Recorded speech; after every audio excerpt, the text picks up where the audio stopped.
series on the economic impact and inclusiveness of the African American community in St. Louis. Today with me, I have documenter Damian Smith from St. Louis, Missouri. He went to ROTC, graduated from Riverview High School. We talked a little bit earlier. We talked about that, and I went to Wentworth Military Academy, so we had a little conversation on that. How you doing today, Damian? I'm doing well, brother. I'm doing well. Thank you for having me. Well, thank you for being a part of it. So tell us about your documentary. It's called Target St. Louis Volume 1. Tell us about it. Sure, no problem. Target St. Louis Volume 1. It's about post-World War II. During the Cold War era, the military conducted secret chemical testing on the poor people of St. Louis, the most vulnerable of our population. So they say they were putting together a defensive weapon just in case Moscow would attack an American city. They can release this aerosol spray study, but in actuality, they were putting together a offensive weapon to attack Moscow. That's what their documentation suggests. Okay, you remember the day? You remember back in the day when they used to come spraying for pesticides, come through the neighborhood trucks spraying for pesticides. I mean, I remember as kids, we used to run behind those trucks. You know, they come out smoking trucks. We were playing football in the field, we would run behind it. So I remember that. So in those cases that we're speaking about in the documentary, they were spraying white phosphorus, zinc, cadmium sulfide. And they added a fluorescent substance and these are things that are documented. They added a fluorescent substance, and some say it was radiation. The government has denied that. But again, they put up like, was it Geiger counters and things that measures radiation. So it's only safe to say, and through how, you know, some of the documentation that may have been that fluorescent element that was added to the combination that they admittedly sprayed on the, again, like we talked about, the most vulnerable population of St. Louis, Missouri on the north side. So that's what the documentary is about. It's told through the eyes of survivors. These people were children at the time, just like I said when I was a kid playing football, run behind them.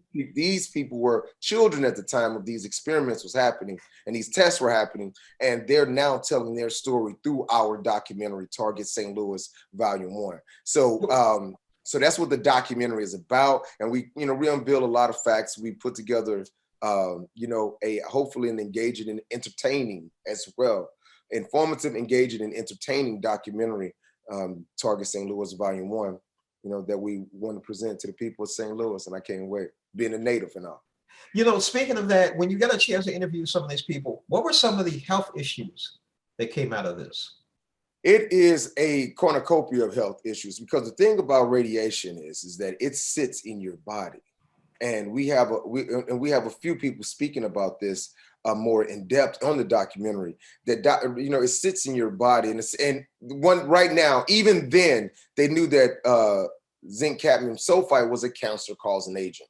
So it's not like they didn't know that these things were happening. These were going to cause some type of effect to these, to the population that they're testing on, that they're using like guinea pigs. They knew it. They knew that this was going to happen. So it was a lot of cancer. There's a lot of, birth defects. There's a few things that we unveil in the documentary. And the biggest thing, though, when it comes to this situation, is that they did no follow-up. So just imagine just testing on some people, just, hey, we want to try something out, and then we're just going to leave afterwards. No follow-up, no training, no medical professionals coming through to see what the results of these things were in long-term effects. And also, and there was no oversight, because they didn't inform the actual people that they were testing on intentionally. Like these were there are documents that show that they did this intentionally, didn't let the people of St. Louis know that they were testing on them. They let a few key people know, but you'll find out in the documentary Target St. Louis Volume 1, but they did not let the people of St. Louis know they were testing. So it's widespread when it comes to, like, when you say the results from their testing, it branches out so far. That's which you'll find more in Target St. Louis. I would agree. I think that's the reason why a lot of African Americans were hesitant to even get the vaccine when it first came out, because they still weren't sure about it. It's interesting that you talked about it. I remember those trucks running through the neighborhood claiming the fog was killing mosquitoes, which Yes. would, yeah, that was their excuse for doing it. I remember, you're right. We used to see those things and not pay any attention to it. Yeah, yeah. We used to run behind them. You know, we were kids, so we didn't know what was going on. But that in those cases in that time frame, that was what was happening. Here's an interesting question that I need to ask you then, and because this is a follow-up on it. Are healthcare inequities a threat to an inclusive St. Louis? Oh, yes, 100%. 1,000. Healthcare inequities is I think one of the main contributing effects to St. Louis. I mean, because if you look at it, if you look at our neighborhoods, our communities, a lot of stuff, a lot of these places are like food deserts. So that's just off the top of the head. They're food deserts, and we have to understand how food impacts our body, our minds, and our health.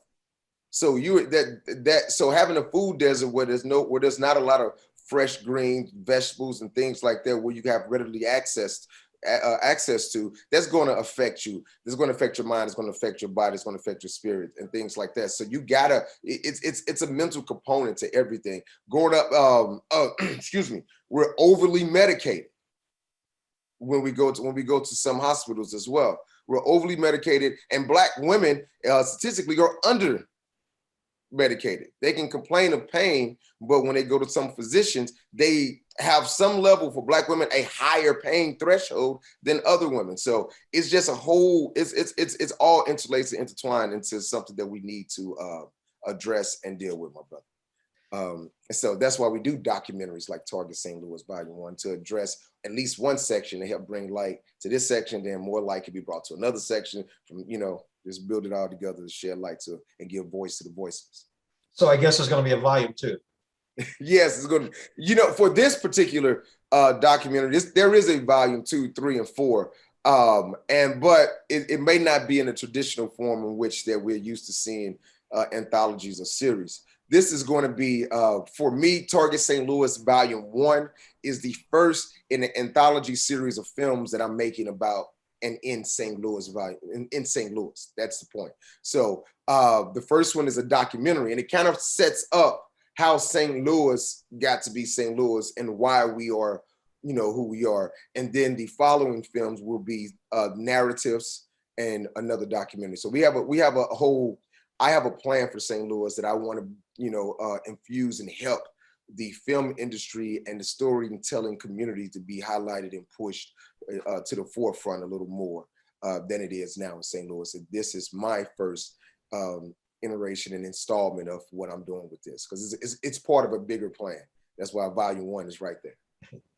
Damian Smith, thank you so much for joining us on Morning Blend. We really appreciate it. I also understand that your film is going to be shown after this is aired, but it will have been shown on September the 30th at the Urban World Film Festival in New York. Brother. Yeah, we are world premiering at the Urban World Film Festival in New York City. Actually, today is Wednesday, but it's the opening of the film festival.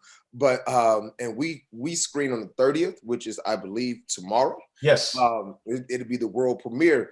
But I mean, it's going to be a great time, and I cannot wait. And New York City is always a pleasure. Yep. But what we are looking for, and what we cannot wait for, is our screening at the St. Louis International Film Festival, because that is the hometown and that is the core population and demographic that I did this documentary for. I had to go through trials and tribulations dealing with this documentary, brother. And one of the main reasons that I fought and stood steadfast to make this happen and never gave up is because of the debt that I owe to the people of St. Louis that shared their stories, and my friends and family of St. Louis, because we got to give voice to the voiceless and speak truth to power as much as possible. And St. Louis will be heard. Damian, thank you so much for joining us this morning, but I really appreciate it today. For sure, my brother. Thank you for having us.